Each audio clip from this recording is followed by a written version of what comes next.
By the end of day 3 of my detox, I'd become familiar with my bathroom in ways I would have never thought possible. There were 864 tiles lining the bathroom walls. I'd counted each of them that first night to kill time as I curled up next to the toilet. I had found a tiny, rust-colored stain underneath the shower panel. It was only when I'd wiped it off and examined it that I realized it was a dried droplet of blood, probably Evelyn's, that I'd missed years ago. Cracks I'd never seen before were branching out from under the sink, and a water spot was forming on the ceiling from a leaking pipe. I'd spent countless mornings with my head in the toilet, recovering from a night of heavy drinking, but this was unlike anything I'd experienced before. Just when I thought there couldn't possibly be anything left inside of me, my stomach would find a way to squeeze something else out. My throat was raw, and the sickening taste of bile perpetually filled my mouth, even though I was brushing my teeth virtually nonstop. But, finally, I had accomplished a small victory earlier in the afternoon, and had managed to keep some toast down for a few hours. V hadn't been joking when she said she would be cramming as much of it in my mouth as possible.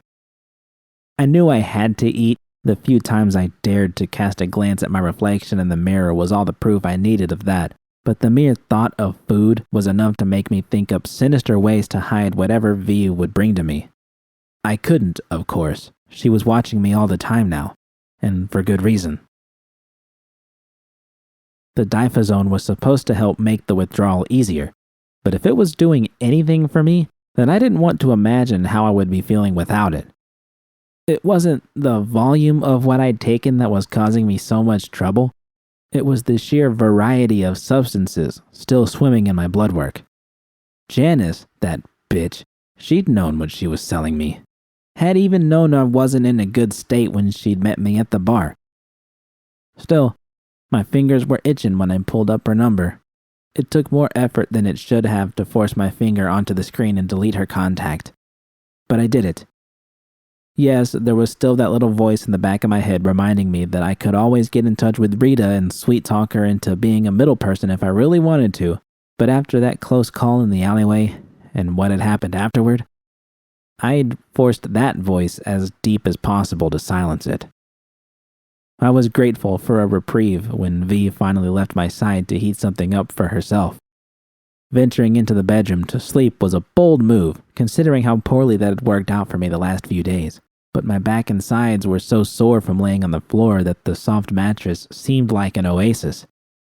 I quickly closed my eyes and was on the verge of drifting off to sleep when the rank smell of noodles reached my nose.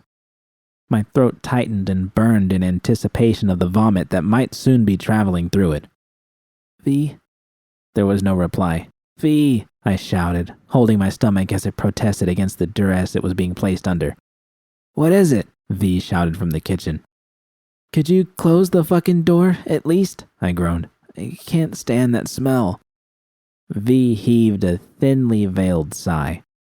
A dish clattered loudly in the sink, followed by footsteps walking toward the bedroom. You might want to close it next time, V observed. I wasn't thinking, all right? Mm-hmm. V stepped away and closed the door behind her, plunging the bedroom into darkness with only a sliver of light creeping through. I tried to focus on sleeping, but as tired as my eyes were, and as close as I'd seemed to finally getting some shut-eye a few moments earlier, it was suddenly impossible. All of this was taking a heavy toll on V. To her credit, she'd done an incredible job, proving her resiliency once again at taking care of me. True to her word, the booze and our stash of dust and pot were the first things to go when we walked through the door. Hell, even most of the meds were gone. She had locked herself inside of the apartment with me, refusing to go on any gigs or work until she was confident I was fully cleaned out. My hair never found its way into the toilet, just like she'd said, and she had made countless trips between the sink and the bathroom to keep me hydrated. But the cracks were starting to show. My persistent retching would wake her at all hours during the night, and she was now competing with me to see who could develop the heaviest bags under their eyes. She had made it a point to take her food and eat outside at first, but her patience today must have been wearing thin, and she'd taken her meals in the kitchen. And whether or not she knew it, she was becoming more irritable with each passing hour. It was understandable. After all, who the fuck wanted to be a full-time caregiver? My own mood had soured as well. As grateful as I was for everything she was doing, I didn't want any part of it. The constant nausea, the itching behind my eyes, the cold sweats that left me shaking for hours no matter how many blankets V draped over me. This was all my fault. And with every sigh or roll of her eyes she thought I couldn't see, it only drove the dagger of guilt deeper inside of me. Realizing sleep would prove elusive once again, I tore the blanket off of me and shuffled back out. V was curled up on the couch watching a movie. Even though she'd only thrown on an old t-shirt and a pair of loose shorts, she still looked a hell of a lot better than I did in what had to be my third shirt of the day. Hopefully, we'd be able to get the spots of vomit out of the previous two. Thought you were going to try to sleep. Couldn't. I sat next to her. When she didn't say anything, I turned my attention toward the movie she seemed focused on. Some teenage boy was lying on his stomach in a hospital with tubes sticking out of him. Whatever had happened to him, it wasn't good, and the other boy visiting with him seemed to know it. I know you are. You want to know something, Pony Boy? Pony Boy? I used to talk about killing myself all the time, man. I don't want to die What now. the fuck was she watching? It ain't long enough. 16 years ain't gonna be long enough. What is this? Outsiders, V muttered. Hell, I wouldn't mind it so much if there wasn't Want me to change it? I ain't done yet. So many damn things I ain't seen or nothing. Why did she pick something like this? Another stupid question. She obviously hoped to finally get a fucking break away from me. I was an albatross around her neck, exactly what I'd hoped to avoid. No, it's okay. I tried to follow along, not having a clue who anyone was or what was happening, or why they were talking so damned strange.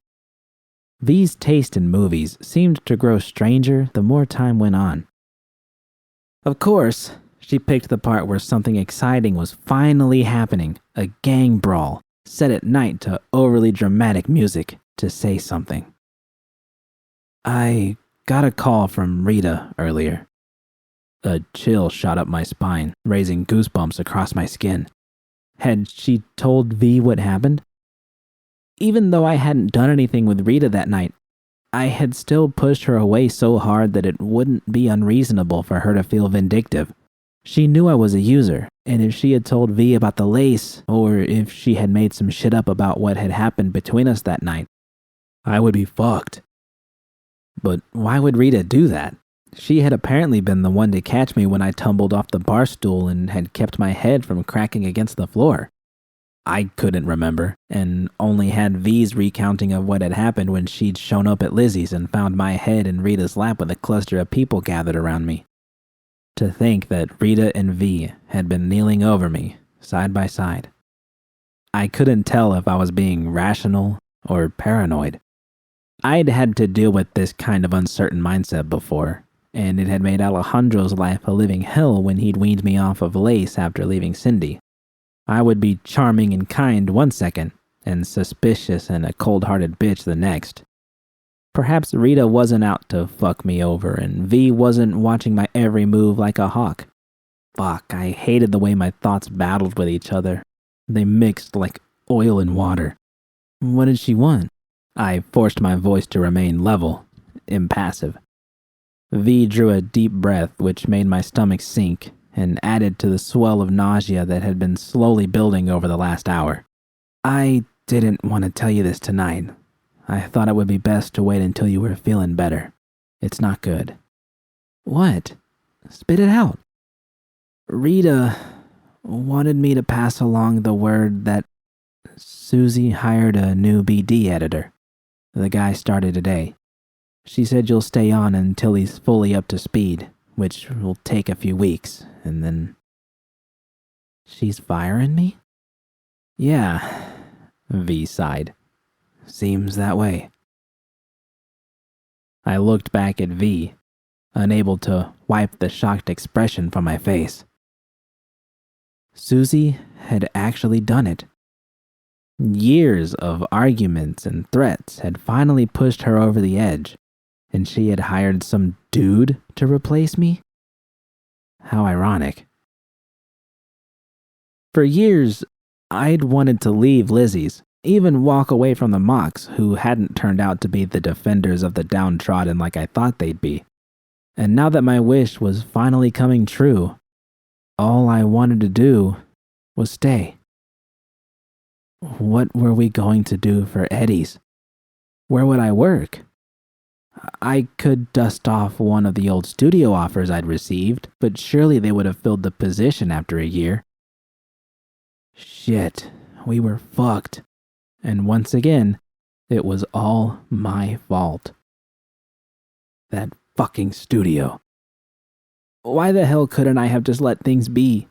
Susie and I had always been at each other's throats, but her sole concern for Eddie's was as reliable as a joy toy with a virgin.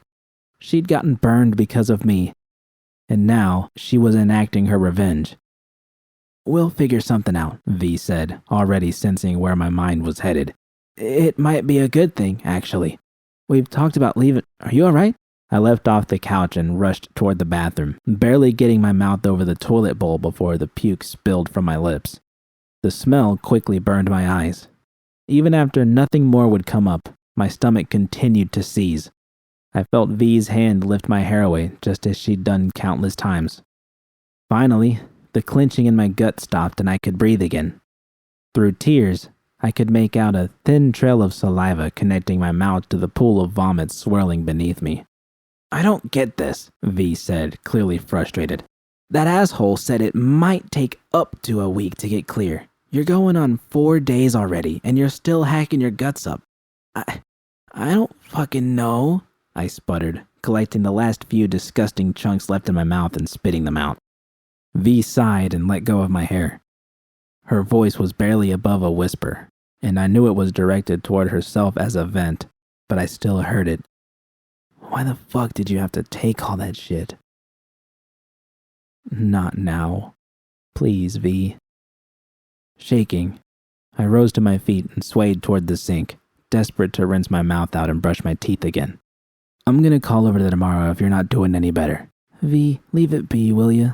Leave it be? I'll be alright, okay? I pleaded. Calling someone ain't gonna get this out of me any faster. What the fuck was a call to NCMC going to do? Was V going to introduce herself as the mercenary whose output had OD'd and been there a few days ago? How would she explain there was no record of me as a patient because we couldn't afford it, and some former badge had to put a lien on a doctor who'd been selling shit on the side? And what would come from it even if they didn't hang right up? This was her grand plan? Another sigh. This one made the hair stand along the back of my neck. I just thought you'd be over this by now. Thought you had a stronger stomach. Would you just leave me the fuck alone? I winced as soon as my voice stopped echoing off the tile. It had been bound to happen sooner or later, spending day after day after day stressed out with no end seemingly in sight. But damn it, had I really needed to shout at her like that?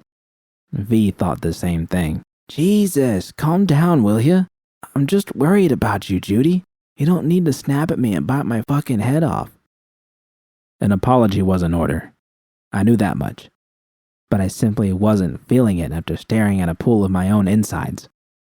For 3 days, she had hovered over me, watching my every move, and I'd finally snapped. If I apologized now, it would sound forced and not the least bit genuine. When I didn't say anything, V rolled her eyes and left. Must be that time of the fucking month. V had muttered those words under her breath on the way out the door. That was good, since it meant she couldn't see how wide my eyes had turned, how low my jaw had dropped, but not for any reason she might have suspected. That time of the month. No, it wasn't possible. I had gotten tested. Yeah, Jude, you fucking dumbass. You were tested for STDs, not pregnancy. How the fuck could they test to see if you had a bun in the old oven after only 2 days?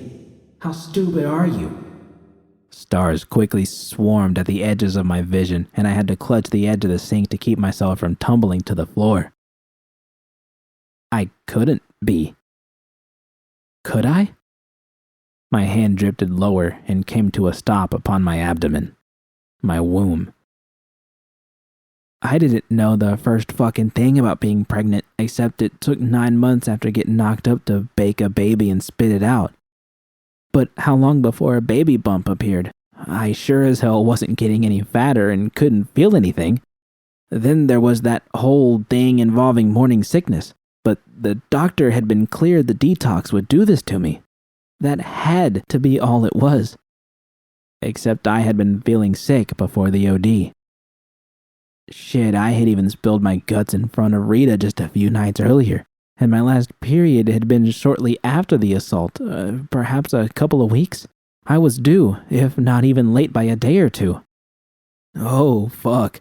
A torrent of puke would have spewed out of me if I hadn't just emptied myself.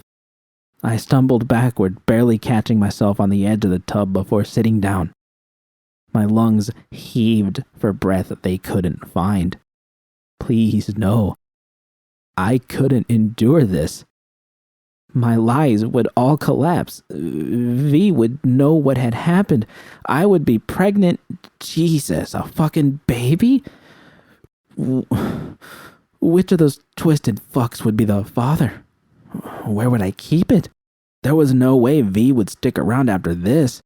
I had to be sick. That was all. I'd ruin its life. I needed to get tested.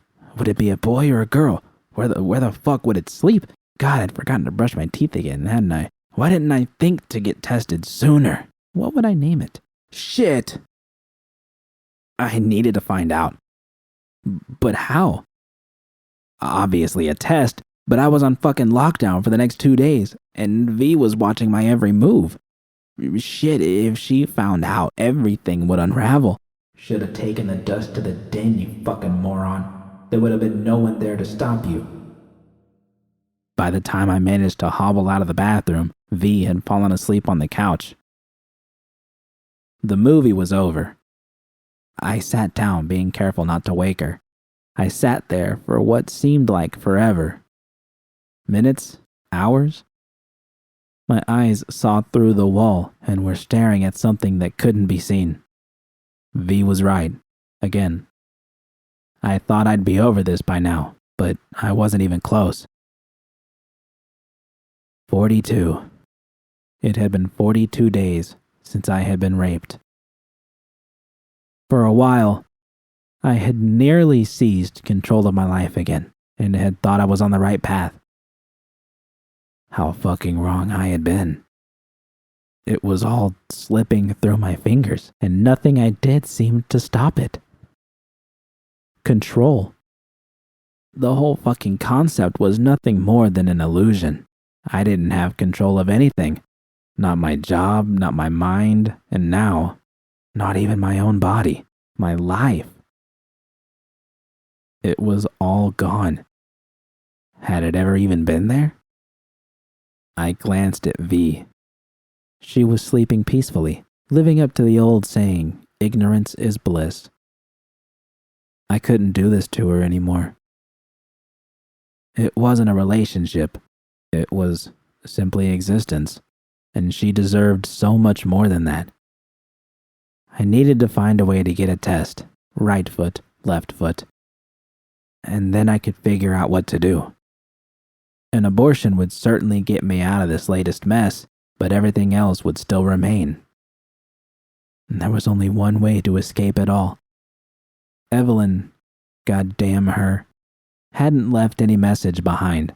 I had gone out one afternoon to grab a few things and had come back to find her drained corpse lying in the bathtub. While I understood the facts of what had happened to her, the rape, the awful things she was forced to scroll, I'd always felt angry that she hadn't said anything to me when I'd left that day. It didn't even need to be a call for help. A simple goodbye would have been enough. I wouldn't do that to V. As she snored, I rested a shaky hand upon her shoulder. Her eyelids bounced and darted about. lost in a dream that didn't seem to resemble her nightmares. Hopefully, it was a good one. Even if she didn't hear it, even if I didn't need to say it yet, I wouldn't do what Evelyn had done to me. "Goodbye, V," I whispered. There. At least I had done better than Evelyn.